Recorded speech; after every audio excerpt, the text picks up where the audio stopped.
এরপর ভিডিওটা কন্টিনিউ হচ্ছে না, এরপর আমি বলছি সিম্পলি স্ট্রেস বা স্ট্রেনে আমরা যাব না। প্রথম জিনিসগুলোকে দেখবো কি হচ্ছে।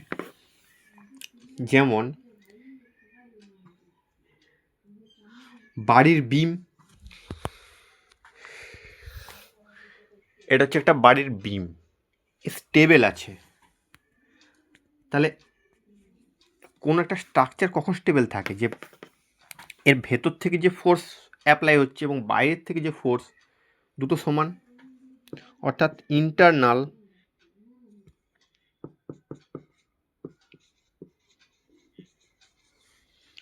ফোর্স সমান এক্সটার্নাল ফোর্স,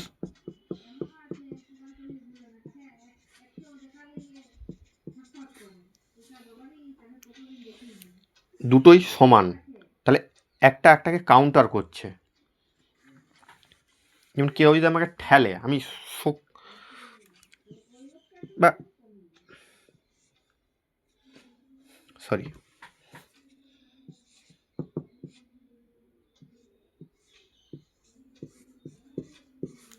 ছবিটা আঁকা গেল না ভালো করে, যাই হোক, একে কেউ পি ফোর্স দিয়ে ঠেলছে, এ কিন্তু শক্তভাবে দাঁড়িয়েছে। তাহলে এর ভেতরে যে প্রতিক্রিয়া বল এই এক্সটার্নাল বলের সমান, ইন্টারনাল এর যে ফোর্স এর মধ্যে এক্সটার্নাল যে ফোর্স অ্যাপ্লাই হচ্ছে এর মধ্যে তার সমান। কথা বুঝতে হবে ভালো করে, তবেই যদি স্টেবল। তো স্ট্রাকচারের ক্ষেত্রে কীভাবে হচ্ছে আমরা দেখছি। এটা একটা বিম,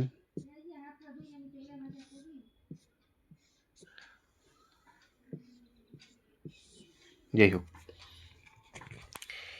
উপর থেকে P1 ফোর্স পড়ছে, P2, আচ্ছা, এইভাবে ইনক্লাইন পড়ছে P3, আচ্ছা, এবার এই দিকে পড়ছে P4, আচ্ছা, ঠিক আছে, এগুলোই মোটামুটি।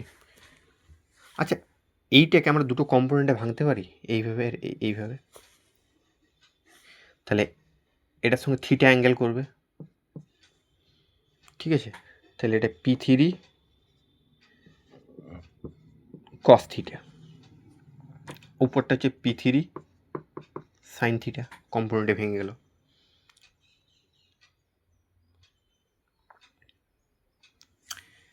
তাহলে বিমের এই বরাবর, অর্থাৎ এটাকে আমরা বলছি x direction, x x,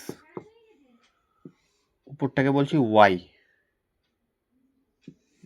Y Y, এটা ওয়াই, এটা এক্স। তাহলে এক্স ডাইরেকশনে, ওয়াই ডাইরেকশনে, আবার জেড ডাইরেকশনে, অর্থাৎ এই দিকে বরাবর এটা বলছি জেড ডাইরেকশন, অর্থাৎ 3Dতে আমাদের এই ফোর্সটা অ্যাপ্লাই হচ্ছে। আচ্ছা, অ্যাপ্লাই হচ্ছে।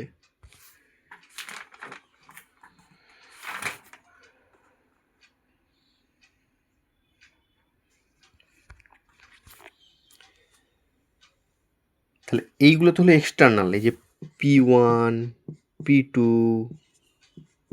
P3, সরি P4, এগুলো হচ্ছে আমার এক্সটার্নাল ফোর্স।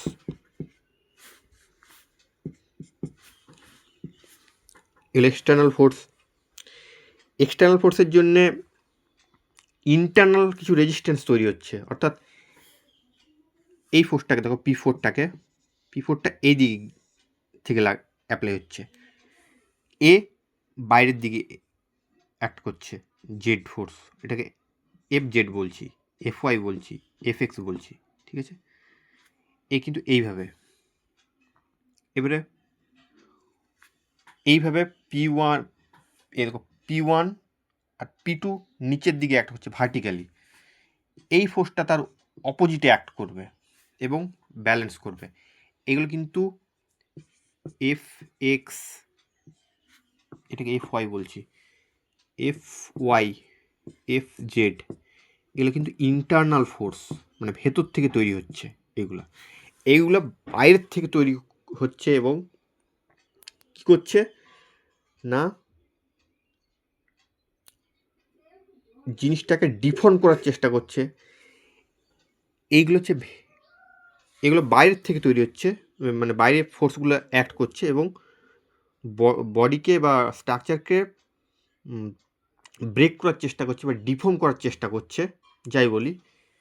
এইগুলো হচ্ছে রেজিস্ট্যান্ট ফোর্স, মানে এগুলো ভেতর থেকে তৈরি হচ্ছে, F X, F Y, F Z, এবং এ রেজিস্ট্যান্স দিচ্ছে। আচ্ছা, শুধু F X, F Y, F Z নয়, এবারে তিনটা ফোর্সের জন্য তিনটা মুভমেন্ট আছে।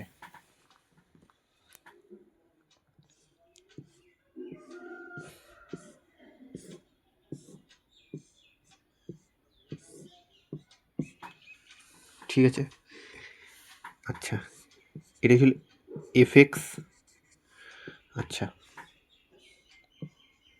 F Y, F X, F Y মানে কি, এক্সিসের সাপেক্ষে এক্সিয়াল ফোর্স, একদম সিজি দিয়ে পাস করবে সব জিনিস। এফ জেড তেমনি এম মুভমেন্ট হচ্ছে এম এক্স। হ্যাঁ,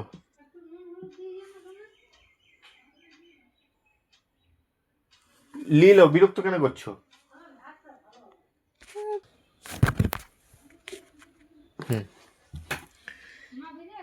এম এম এম এক্স হলো মানে এম ফোর্স অ্যাপ্লাই হওয়ার জন্য, এটা কিন্তু ভেতর থেকে, মানে ইন্টারনাল ফোর্স অ্যাপ্লাই হচ্ছে, এম এক্স তৈরি হচ্ছে, তেমনি এম ওয়াই তৈরি হচ্ছে, মানে এইভাবে মুভমেন্ট তৈরি হচ্ছে, এটাকে বলছি M Y. M Z force ইন্টারনালভাবে তৈরি হওয়ার জন্যে, এফ জেড তৈরি হওয়ার জন্যে, এফ জেড ফোর্স তৈরি হওয়ার জন্যে এই একটা মুভমেন্ট তৈরি হচ্ছে, যেটাকে বলছে এম জেড। আচ্ছা,